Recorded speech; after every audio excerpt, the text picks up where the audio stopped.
Hay historias que se cuentan solas. Vivencias que son parte de nuestra memoria. Es el trabajo de mujeres y hombres que nos identifica desde hace más de 60 años. Porque estuvimos siempre ahí donde nos necesitaron. Porque hicimos valer nuestras fortalezas. Y nunca bajamos los brazos, ni en los momentos más difíciles. Hoy Argentina nos convoca a todas y a todos para seguir construyendo juntos, porque sabemos llevar la camiseta.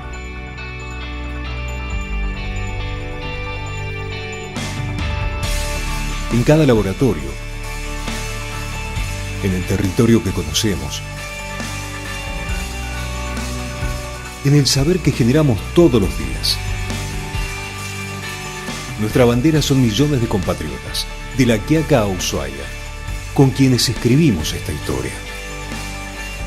Y lo seguiremos haciendo, porque contamos con lo más importante que puede tener toda buena historia: sus protagonistas.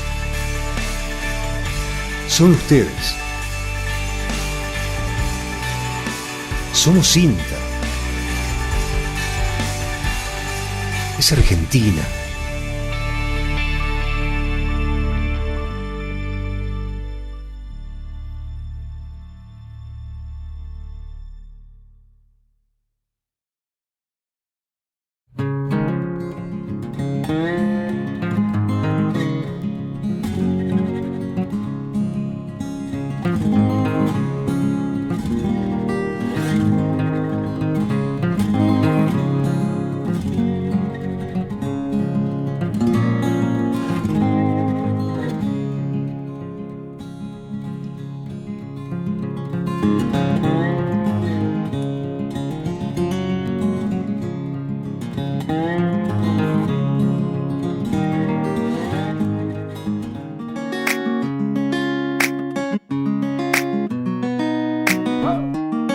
Queremos ver qué alternativas le podemos dar a los viñedos que nos permitan trabajar con la vegetación nativa y la fauna nativa de forma de aprovechar los servicios ecosistémicos. ¿Qué son estos servicios ecosistémicos?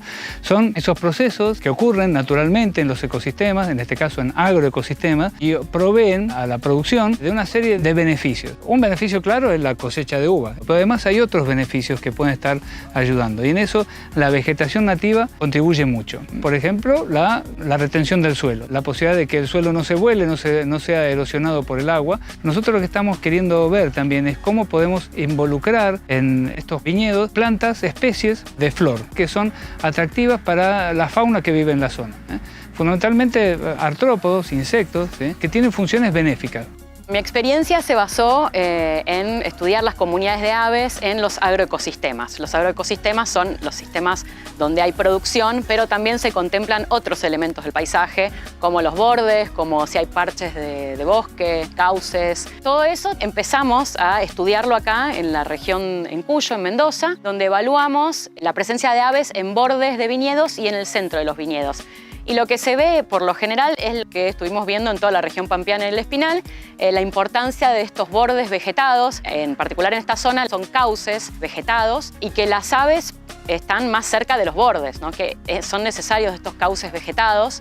Cada finca tiene comunidades distintas de aves, se ven distintas, porque depende mucho del contexto de paisaje en el cual cada finca está. Esto nos lleva de nuevo al concepto de agroecosistema, donde se contempla no solo el cultivo, sino todo su alrededor.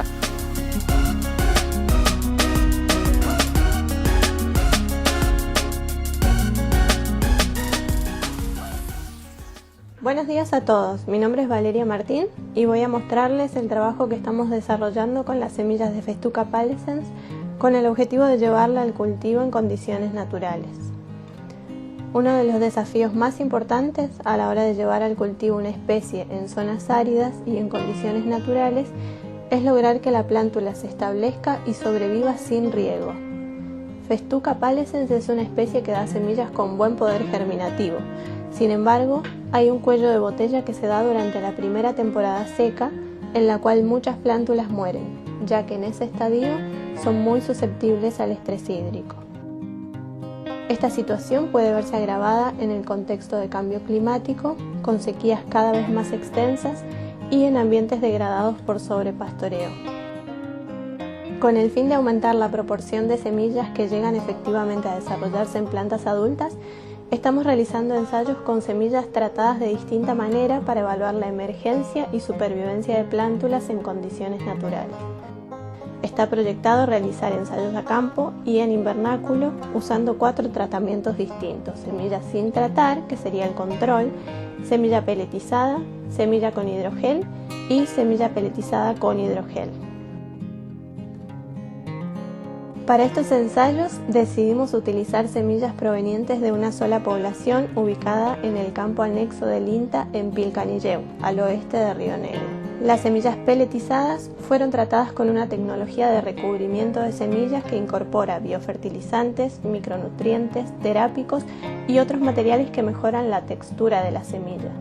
Esto estuvo a cargo de la empresa Barenbroek. El hidrogel fue agregado a la tierra que rodea la semilla durante la siembra, en una dosis de 2,5 gramos por kilo de sustrato en el campo y 2 gramos por kilo de sustrato en el invernáculo. El hidrogel en esta dosis aumenta la capacidad de retención de agua del suelo en un 16% aproximadamente. En mayo de este año se instalaron los primeros 2 ensayos a campo, uno ubicado en el predio de la Estación Experimental Bariloche, que tiene una media de precipitaciones anuales de 750 milímetros, y uno en el campo anexo INTA Pilcanilleu, que tiene precipitaciones anuales de 264 milímetros en promedio. En cada sitio se sembraron un total de 1.200 semillas, 300 correspondientes a cada uno de los tratamientos, siguiendo un diseño de bloques totalmente aleatorios. Semanalmente estamos registrando la emergencia y la mortandad de plántulas y se seguirá haciendo hasta que se estabilice la curva de emergencia. Luego se evaluará la supervivencia de plántulas al final del verano y también al año siguiente, así como la biomasa aérea en estos 2 momentos. Este ensayo se replicará en primavera, que es la temporada en la cual se producen los mayores pulsos de germinación de festuca. Para los ensayos en invernáculo se sembraron 1.200 semillas, también 300 de cada tratamiento, en macetas plásticas de 10 centímetros de diámetro. Se utilizó sustrato natural del predio de la Estación Experimental Bariloche y las macetas se colocaron siguiendo un diseño totalmente aleatorio. Se realizó un riego inicial a capacidad de campo que será seguido por 4 pulsos de riego de 5 milímetros cada 20 días, simulando lluvias esporádicas. 2 veces por semana estamos registrando la emergencia y la mortalidad de plántulas hasta que se estabilice la curva de emergencia. A los 50 y a los 100 días se registrará la supervivencia de plántulas y el macollaje. Al finalizar el ensayo se medirán la biomasa total, aérea y radicular y se estudiará la arquitectura radicular. Los primeros resultados, correspondientes a la siembra realizada en otoño en Bariloche, muestran que las semillas peletizadas tienen un buen porcentaje de emergencia, aunque no se diferencian de las semillas control.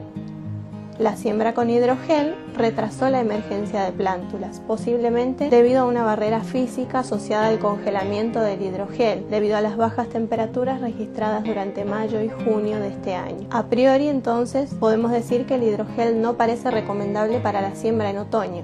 Sin embargo, podremos evaluar su efecto solo después del primer verano, cuando evaluemos la supervivencia luego de la temporada seca.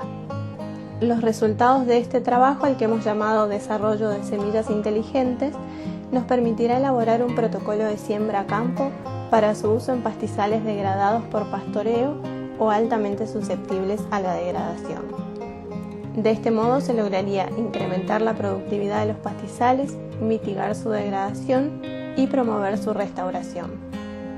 Muchas gracias por su atención.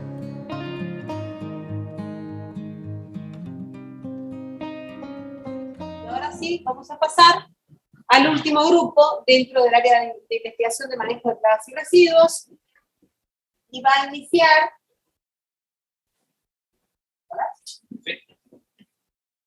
el Magíster Nicolás. Bueno, gracias. Bueno, buenos días. Quería decir donde te pedí que saber. Ah, no, ahí está perfecto. ¿Ahí estoy? Perfecto. Bueno.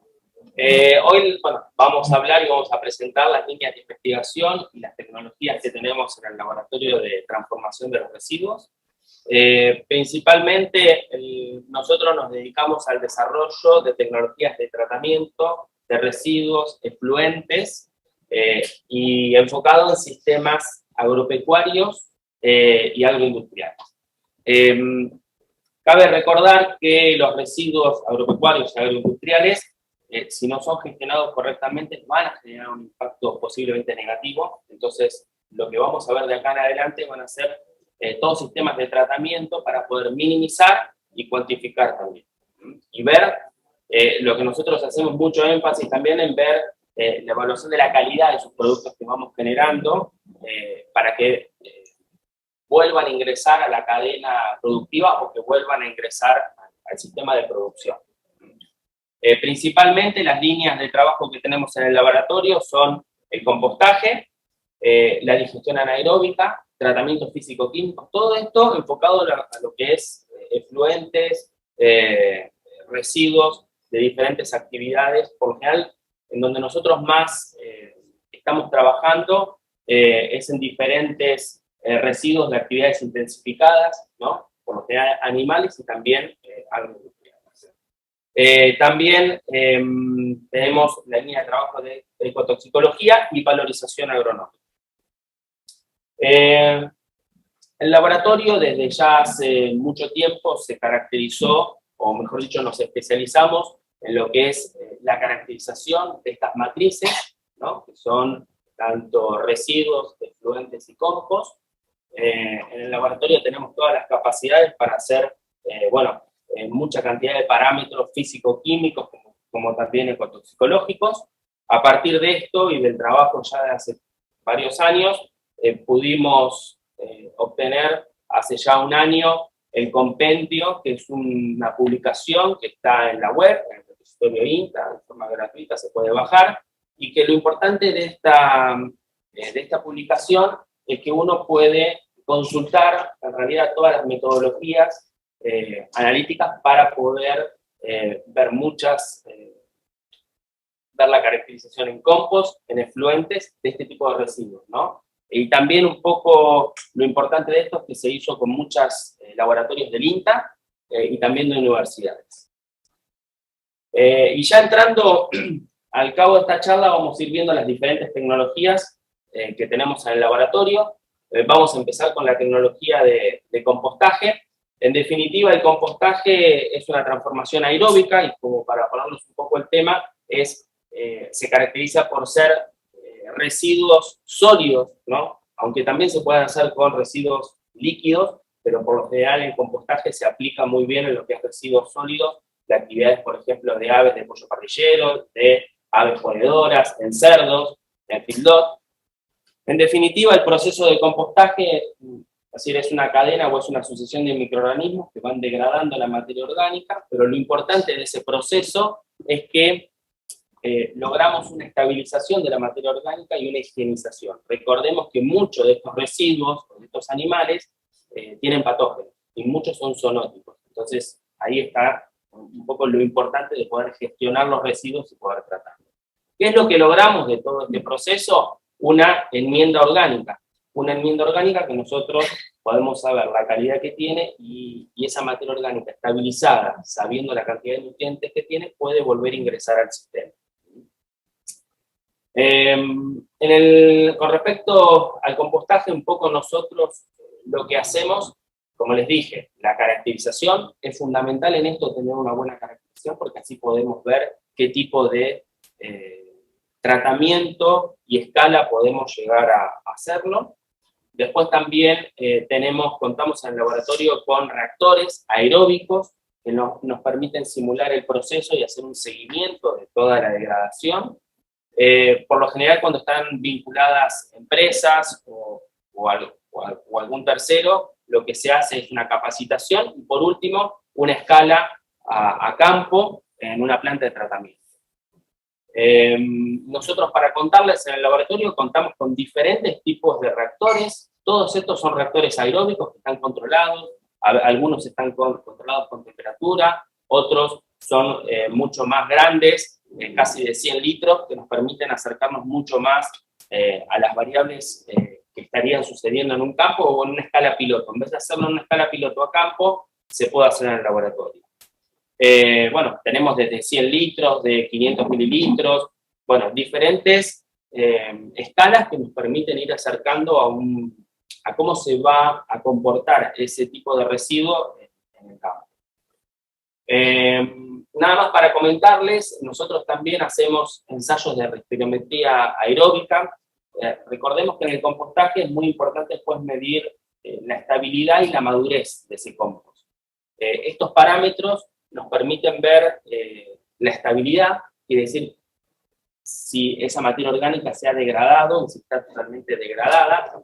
Con este parámetro medimos el consumo de oxígeno, en definitiva medimos la actividad biológica que tiene, entonces sabemos con un ensayo que es corto para poder medirlo, sabemos la concentración de oxígeno que tiene esa muestra, entonces de esa forma podemos ver la actividad biológica que tiene. Y es algo muy importante más también en las plantas de tratamiento porque sirve para poder diagramar esas plantas.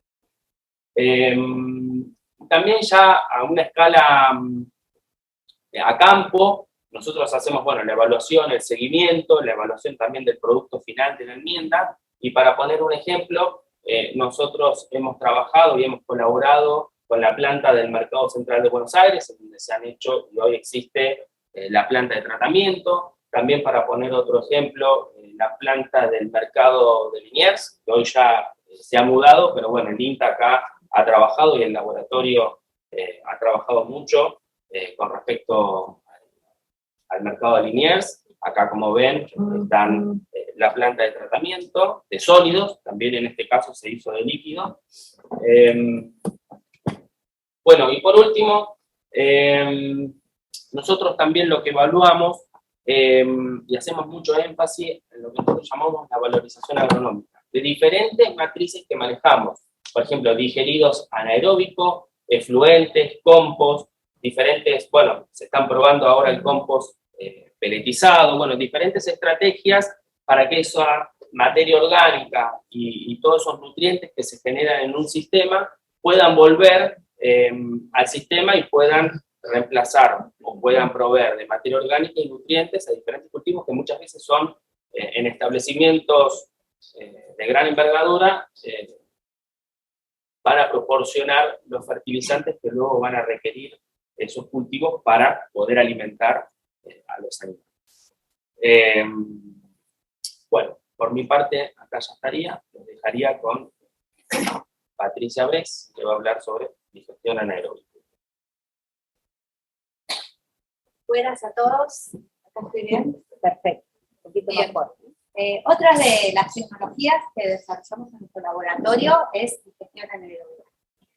El proceso de la digestión anaeróbica actúa un consorcio de microorganismos que la ventaja que tiene, tal vez frente a otras tecnologías, es que a partir de un residuo y en ese proceso de degradación de la materia orgánica, se generan dos productos de gran valor agregado. Un biogás, que es un efluente, un biogás, que es un compuesto gaseoso conformado principalmente por metano y dióxido de carbono, aproximadamente un 70% de metano y un 30% de dióxido de carbono, y otro compuesto, un efluente semilíquido, que tiene, debido a sus características con alta composición de macro y micronutrientes, es generalmente utilizado como valor agronómico, ¿sí? Aplicado al suelo como biofertilizante. Por eso, principalmente porque a través de un residuo puede obtener dos productos de gran valor agregado, es que la digestión anaeróbica resulta ser una de las tecnologías más prometedoras frente a otro tipo de desarrollo técnico.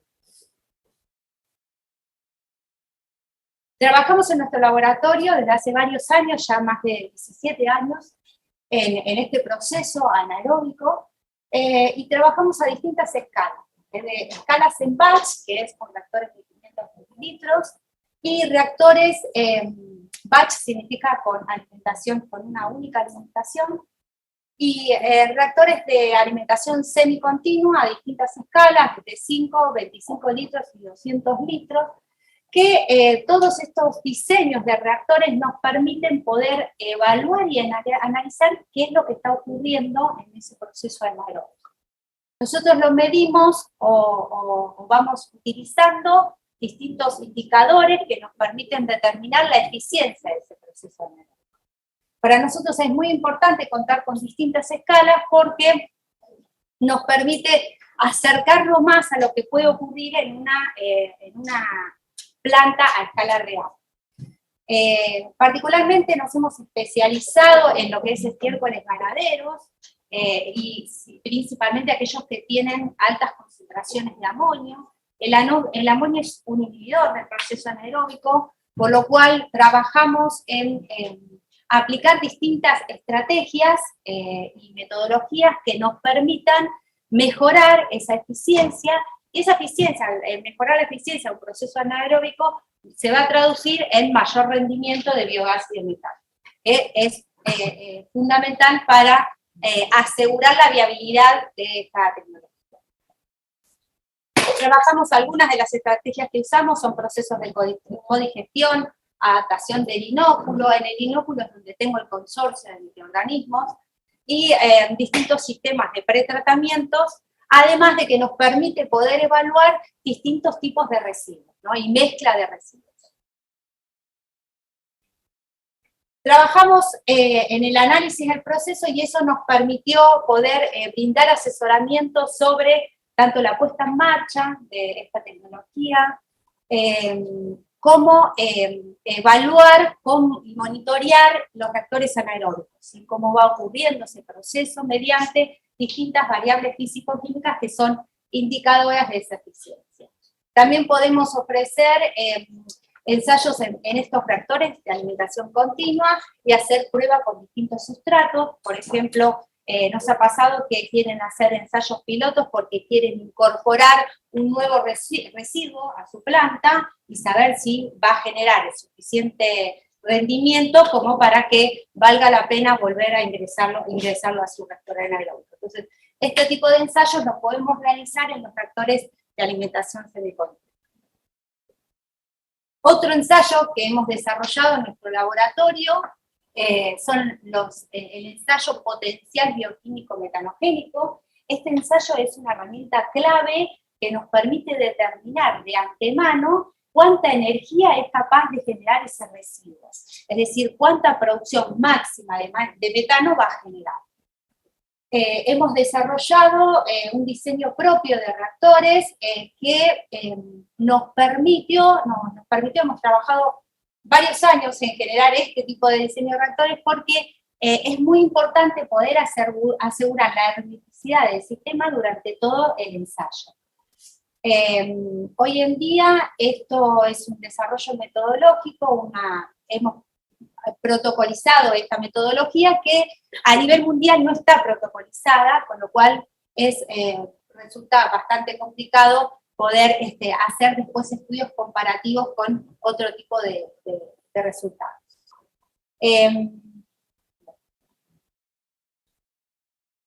Se trabaja en condiciones controladas, ¿sí? A determinada temperatura, aplicaciones y variables.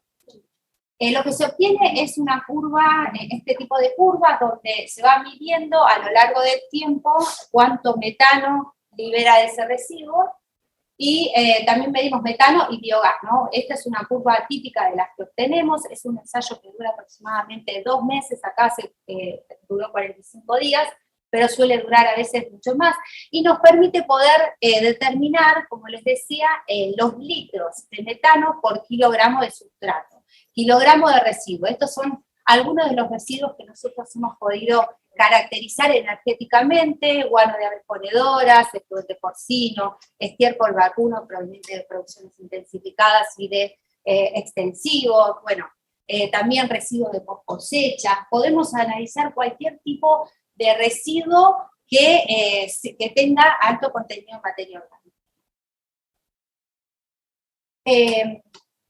Este año salió esta publicación que para nosotros fue muy importante porque nos permitió acercar un poco esta metodología y darle difusión, que realmente es muy importante de gran aplicación a nivel mundial. Es un ensayo que fue publicado en este año y está hoy en día también en la web, gratuito, y en el repositorio INTA. Bueno, como les comentaba, ¿qué aplicación tiene este tipo de ensayos? Estudios de prefactibilidad técnica, es decir, yo quiero saber si mi residuo va a generar la suficientemente energía como para saber si vale la pena poner una planta de biogás. Bueno, hacemos este tipo de ensayos en escala laboratorio que nos permite determinar eso. Nos permite determinar mezcla de residuos, que ya también les conté, cuantificar la biodegradabilidad anaeróbica. Si un residuo no tiene más de un 80% de degradabilidad anaeróbica, tal vez no es viable la digestión anaeróbica como tecnología.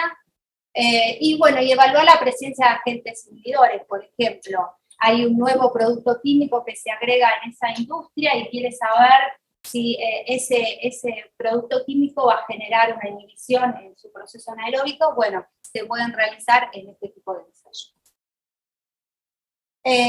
También otro de los ensayos que realizamos es el ensayo de actividad metalogénica específica, que es un ensayo muy similar al que llevamos a cabo con los residuos, pero lo que se mide en este caso es la actividad del inóculo.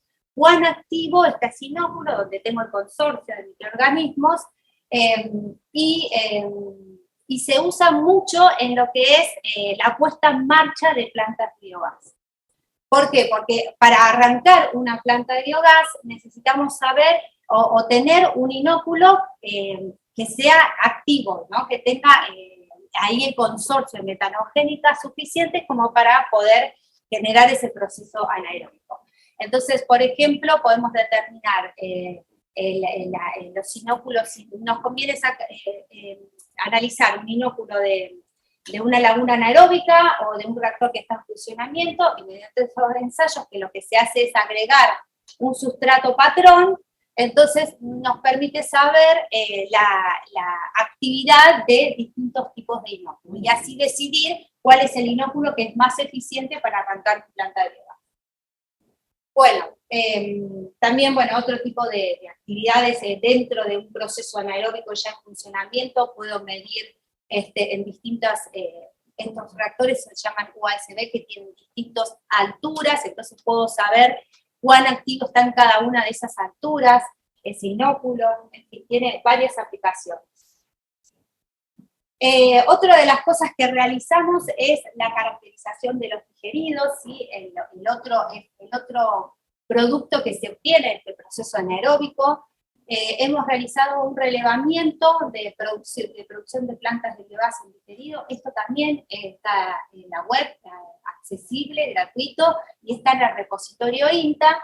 Se realizó a través de un convenio de cooperación técnica con el MAGIP, y surgió frente a la demanda de conocer qué es lo que se hace con los digeridos hoy actualmente. Durante los últimos años hubo un crecimiento expansivo de lo que son las plantas de biogás a gran escala, sobre todo por el Plan Renovar, pero existía un gran desconocimiento de qué se estaba haciendo con esos digeridos de estas plantas de biogás. Se estaban usando agronómicamente, lo almacenaban y también conocer cuáles eran sus debilidades, sus demandas en el territorio. Entonces, para nosotros nos brindó una información muy importante, porque a partir de eso también nosotros podemos saber dónde tenemos que poner el ojo, qué es el desarrollo tecnológico que necesitamos hacer para poder llevarlo y transferirlo al territorio. También nuestro laboratorio, como les mencionó Nicolás, trabajamos intensamente en lo que es la caracterización de los residuos y también del digerido. Existe una norma técnica que nos da criterios de aptitud para poder aplicar ese digerido.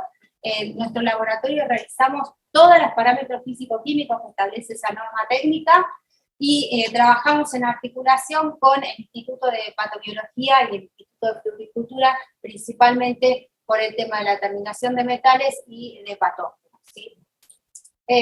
Y por supuesto estamos capacitados para hacer todo el asesoramiento técnico de las plantas de biogás.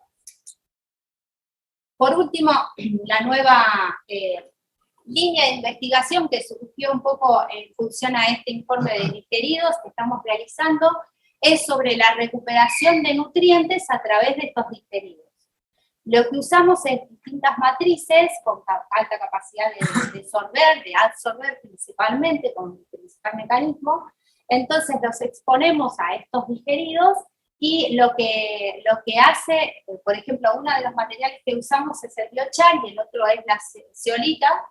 El biochar es un producto que se obtiene de un proceso pirolítico, de un proceso termoquímico, a determinada presión y temperatura, por ejemplo, de un residuo. Esto, por ejemplo, es cáscara de residuo de almendra, que se piroliza y se obtiene esta especie de carbonilla, ¿sí?, con alta capacidad de absorber distintos componentes.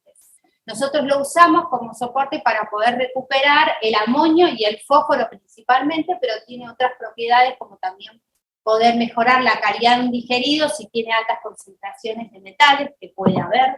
Entonces, para nosotros es muy importante empezar a trabajar con este tipo de materiales porque podríamos obtener los nutrientes y después utilizar este tipo de productos como mejoradores del suelo. Es una nueva línea de investigación que aún estamos en etapa de desarrollo.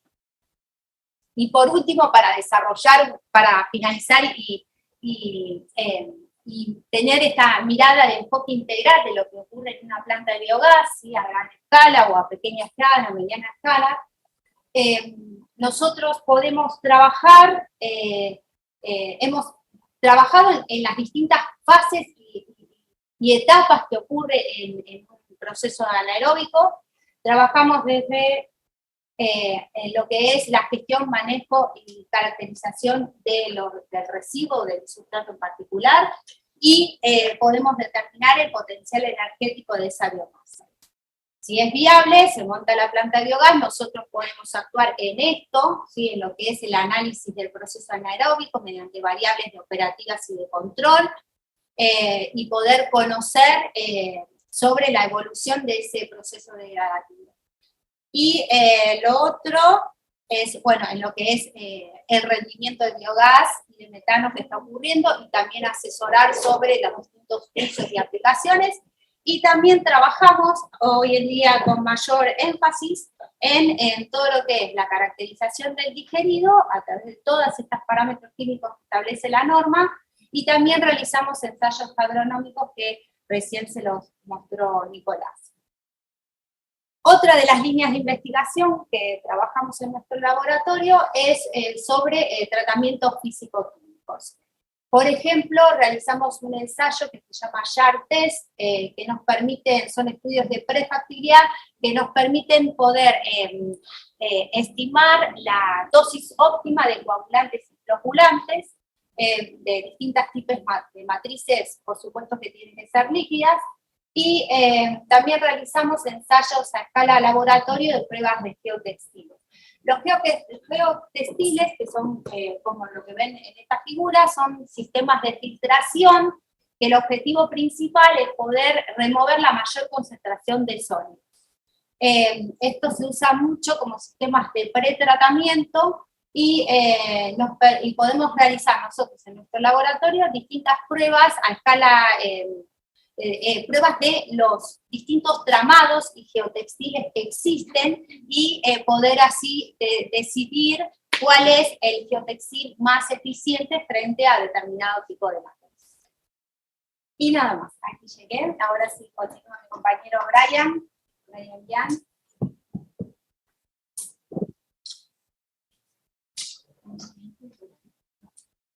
Perfecto. Bueno, buen día, ¿qué tal? Yo voy a hablar de la línea de ecotoxicología, en donde tenemos como tres principales puntos. Por un lado, la evaluación de efectos tóxicos causados por la exposición de organismos acuáticos y terrestres a residuos sólidos y efluentes, tanto crudos como tratados. ¿Sí? Tratados sería todas los tipos de tecnologías que les fueron comentando mis compañeros y compañeras anteriormente. Por otro lado, la evaluación de suelos y aguas contaminadas, y la evaluación de sustancias puras o mezclas. Esto quiere decir que, por ejemplo, si sabemos que hay algún tipo de sustancia que se encuentra en este tipo de efluentes o residuos, podemos evaluarlas de manera aislada, ¿sí? Y determinar qué efectos ocasionan la exposición a ese compuesto específico, o la mezcla con algún otro. Por otro lado, lo que también hacemos es la aplicación y desarrollo de herramientas ecotoxicológicas. Por un lado, para evaluar perturbación endocrina, utilizando compuestos con actividad estrogénica en peces. En esta línea de trabajo, básicamente lo que se hace es evaluar aquellos compuestos que tienen la capacidad de alterar la reproducción de estos peces, y específicamente son compuestos que se denominan xenoestrógenos. Esto quiere decir que son compuestos que tienen la capacidad de mimetizar la acción de los estrógenos naturales y generar o inducir los efectos de los estrógenos. Por otro lado, también lo que evaluamos es distintos índices de fitotoxicidad aplicados a residuos y efluentes. Estos índices que hemos estado desarrollando, pudimos aplicarlos en distintas corrientes de residuos y efluentes. Y por último, también trabajamos en lo que es remediación de sitios contaminados.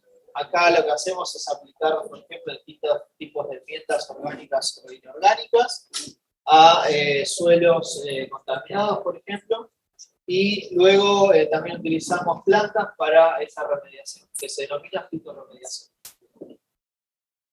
Las plantas lo que hacen es extraer los distintos compuestos que pueden llegar a haber en estos suelos contaminados, por ejemplo, y también otra de las formas que actúan es los microorganismos asociados al sistema radicular también pueden llegar a degradar esos compuestos. Dentro de las especies que utilizamos, tenemos por un lado dividido en organismos acuáticos y organismos terrestres, y como gran estrategia, digamos, de las herramientas ecotoxicológicas que utilizamos son los bioensayos de toxicidad. En los bioensayos de toxicidad lo que hacemos es exponer uno de estos organismos a distintas concentraciones de un residuo, un efluente o una sustancia determinada, y lo que hacemos es evaluar curvas que se denominan concentración-respuesta, ¿sí? Es decir, que vamos viendo cómo va aumentando el efecto tóxico a medida que aumenta la concentración. Con respecto a los acuáticos, tenemos especies de algas, a las cuales exponemos a estas distintas sustancias. En el caso de las algas, es un ensayo de tipo crónico, que se evalúa inhibición de crecimiento. Por otro lado, un crustáceo, que también estudiamos acá en el instituto, que es Daphnia magna.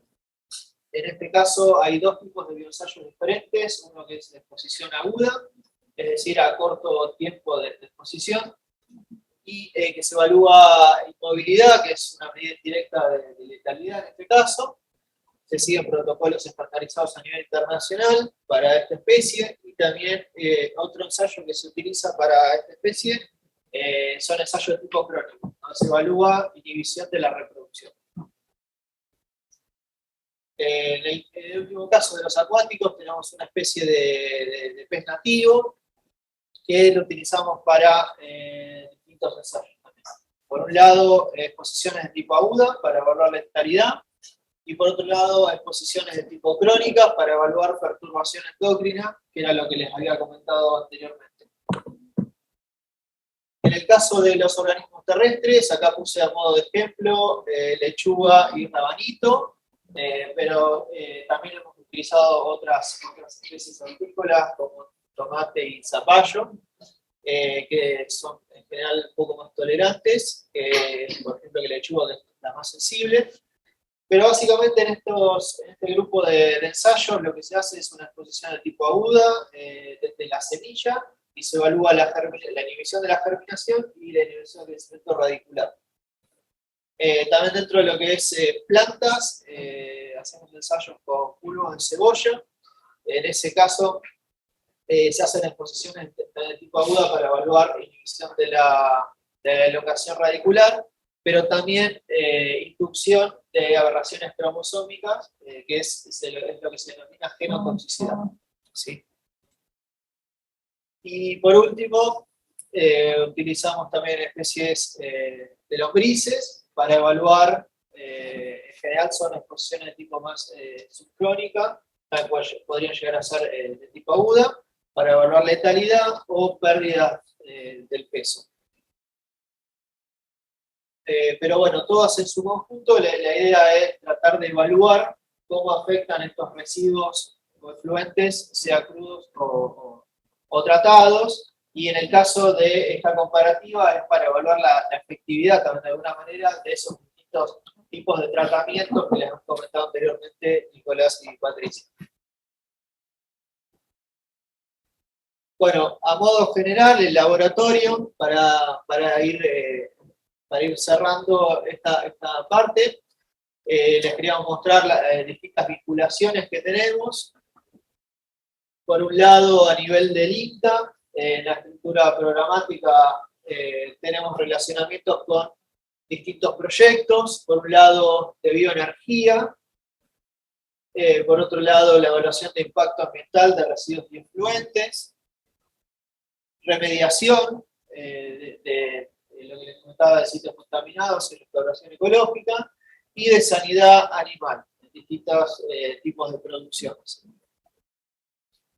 También dentro de lo que es la estructura de INTA tenemos muy buena relación y trabajamos en colaboración con distintas estaciones experimentales y agencias de extensión de todo el país,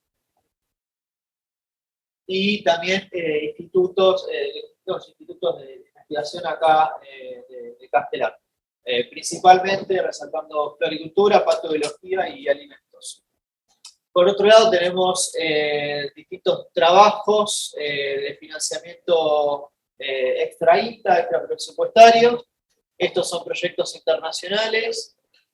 Por un lado tenemos el Fertimañor, que lo que se hace en este proyecto es básicamente estudiar los estiércoles de distintas producciones y evaluar la producción de posibles nuevos fertilizantes de base biológica.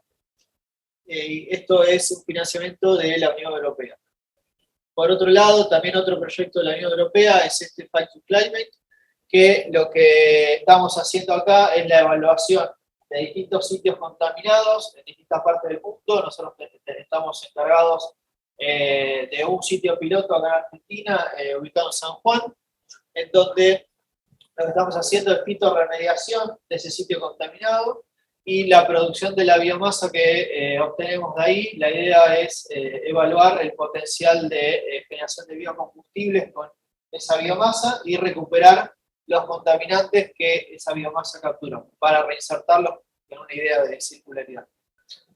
Por otro lado tenemos este otro proyecto que es el de Divico, que está relacionado a la producción de biogás y al relevamiento de las plantas de biogás, que era lo que nos comentó Patricia anteriormente.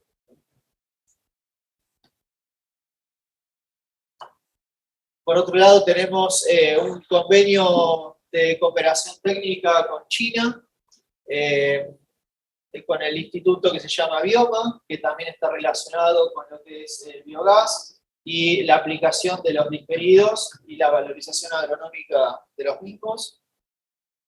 También tenemos financiamientos de CONICET y de la agencia. Tenemos becarias a cargo también de CONICET.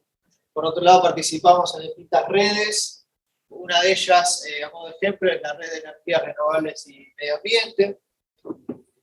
Por otro lado, tenemos vinculación con el Ministerio de Ambiente de Nación y de la Secretaría de Agricultura, también principalmente relacionado a lo que fueron las normativas y las resoluciones de combos y digeridos, donde parte del grupo participó en estas discusiones y el armado de esta de estas resoluciones.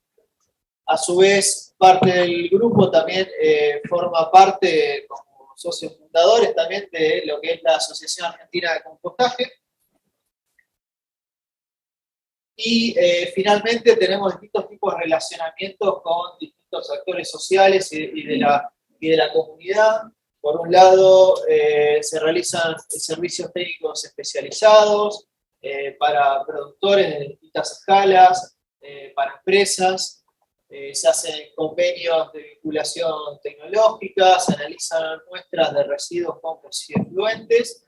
Y por otro lado, una parte importante también es que dedicamos parte del tiempo a hacer educación ambiental, tanto a escuelas de distintos niveles, agrotécnicas y a nivel universitario también. Y para finalizar, quienes integramos este laboratorio, Eugenia y Patricia trabajan en lo que es digestión aeróbica. Después Nicolás Riera trabaja en lo que es compostaje y valorización agronómica. Cristian Audicio es nuestro técnico del laboratorio. Diana Crespo es la jefa de grupo. Y bueno, yo, quien les habla, de ecotoxicología. Muchas gracias.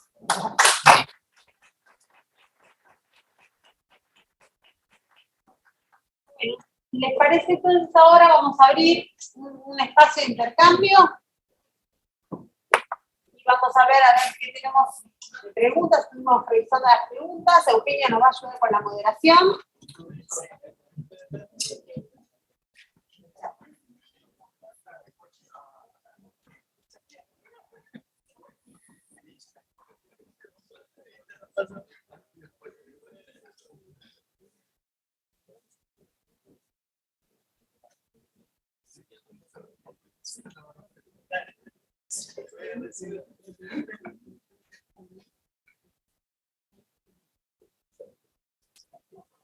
Bueno, Lorena, ¿querés que saquemos la pantalla? Así ponemos un poco para que se vean los participantes. ¿Lo dejamos así? Bueno. Yo me estoy viendo, ¿no? Bueno, tenemos una pregunta del chat de Sebastián Micolú. Dice, si todas esto es para el grupo de Silvia López, si todas las investigaciones llegaron hasta ensayos o alguna está masificada en el país. Sí, sacate, si te pueden ver acá porque... Bueno, ¿qué? No, porque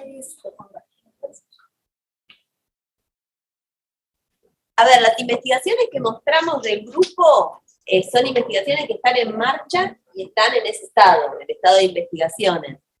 O sea, la respuesta a esta pregunta es no. No están masificadas porque son líneas de investigación en marcha. Yo no sé si Sebastián se refiere a la implementación del control biológico con macroorganismos.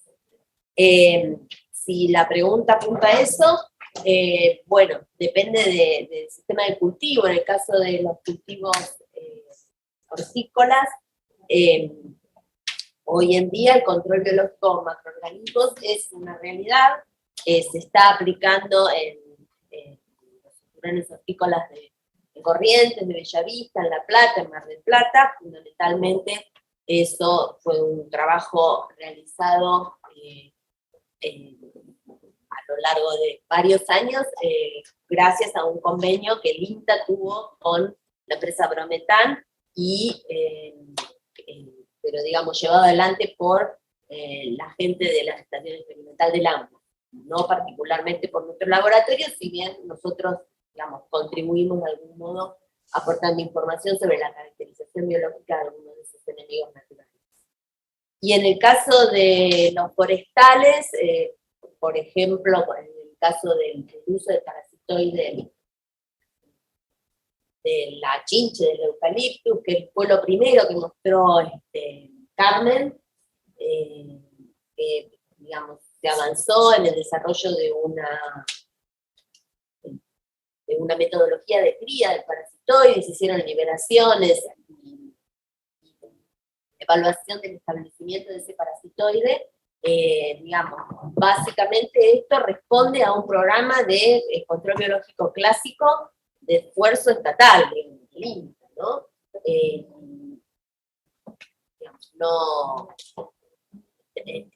Hoy en día no ha sido traspasado a manos privadas. No sé si eso responderá lo que pregunta Sebastián. Espero que sí.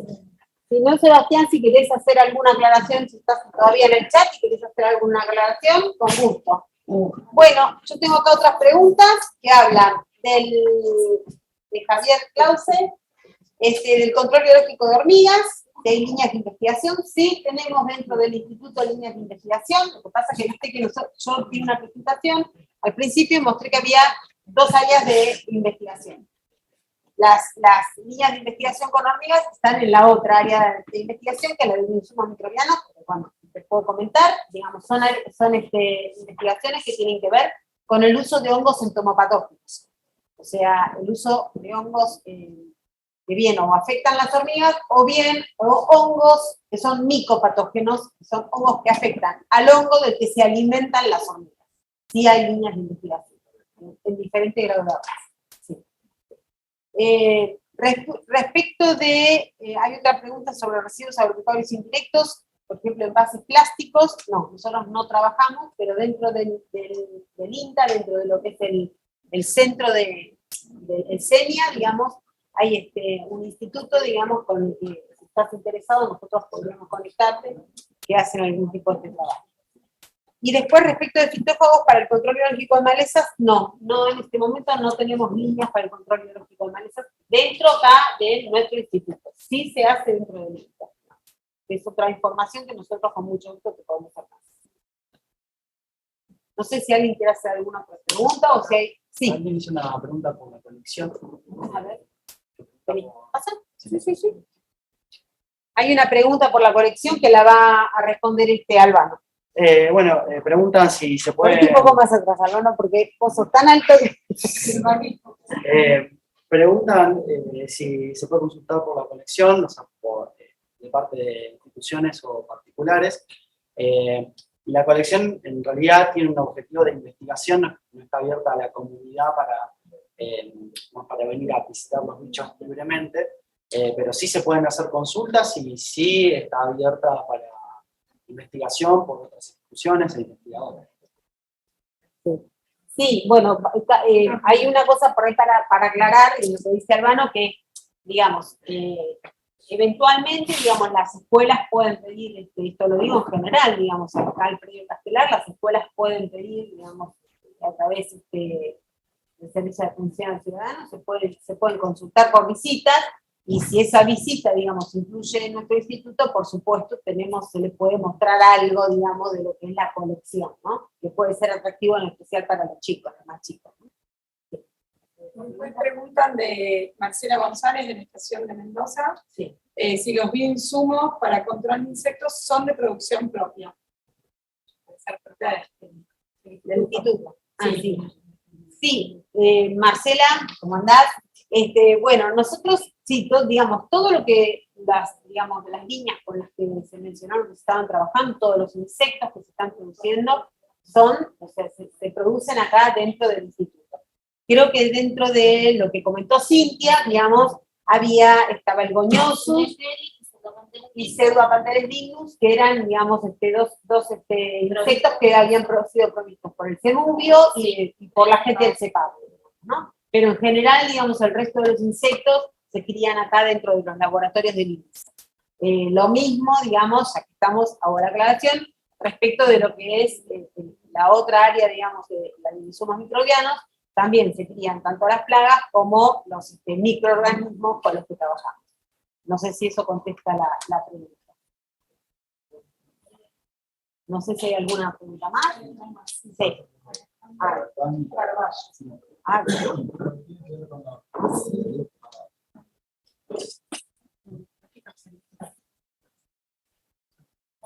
Es una pregunta de Alejandra Carvalho, del YouTube, dice si hay más investigaciones hortícolas agroecológicas planificadas. Bueno, nosotros dentro del grupo, digamos, de Silvia, ¿querés contestar vos, Silvia, esta pregunta? No más de lo que...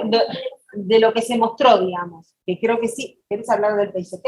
No, ¿qué fue la pregunta? ¿Hay más investigaciones hortícolas agroecológicas planificadas?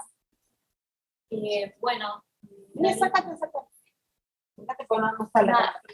aparte de las que ya se mencionaron, hemos presentado un becario a CONICET con el tema de investigación, el uso de franjas florales como reservorios de enemigos naturales y también polinizadores en producciones de sistemas hortícolas de la agricultura familiar en el AMBA. Claro. Y también interaccionando con floricultura, que son donde se producen estas plantas florales que son nativas y son producidas y patentadas por el Instituto de Floricultura. Eso sería, digamos, a la pregunta de Alejandra. Del año que viene. Claro, esto sería ya para el año que viene, sí.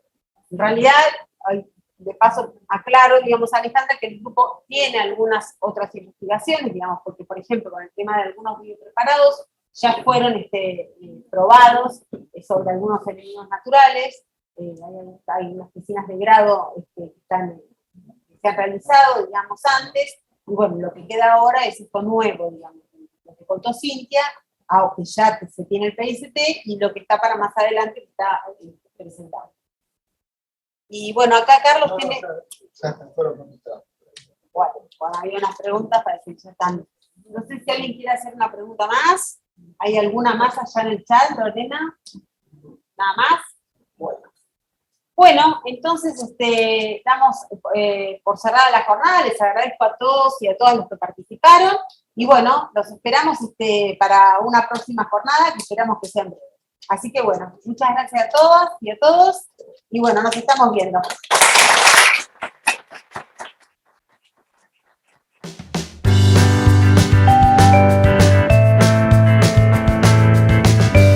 La leucosis bovina es una enfermedad viral que afecta al ganado bovino exclusivamente y que provoca cáncer en algunos de los animales infectados. La leucosis bovina no tiene actualmente ninguna manera de ser controlada, o sea, no hay estrategia de vacuna ni tratada, no hay tratamiento. La idea fue desarrollar una vacuna usando una cepa viral modificada genéticamente que esté atenuada, o sea, que permita que el animal esté protegido contra la cepa de campo, pero a la vez tenga una respuesta inmune que sea similar a la respuesta natural para no infectarse justamente con la cepa circulante. El desarrollo llevó muchos años, empezamos en 2008, porque es un microorganismo que tiene una modificación en su estructura genética, o sea que mereció una regulación por parte de la Oficina de Biotecnología y de CONAVIA, que es un ente regulador nacional, y necesitamos progresar en varios ensayos experimentales hasta llegar al momento actual en el que logramos finalmente la liberación para uso comercial que nos permite usar esta cepa modificada genéticamente en la formulación de un producto que finalmente pueda ser utilizado en el ganado. Esta vacuna que está pronto a licenciarse nos permitiría tener un programa de control sobre una enfermedad que tiene un alto impacto en la ganadería, particularmente la de leche. Nos permite de esa manera incorporar algo que hasta el día de hoy no existía. De hecho, no hay vacuna en el mundo para ningún retrovirus. Esta sería la primera vacuna para un retrovirus, que también podría ser útil el sistema que se ha utilizado para esta vacuna para otros retrovirus humanos como el HTLV.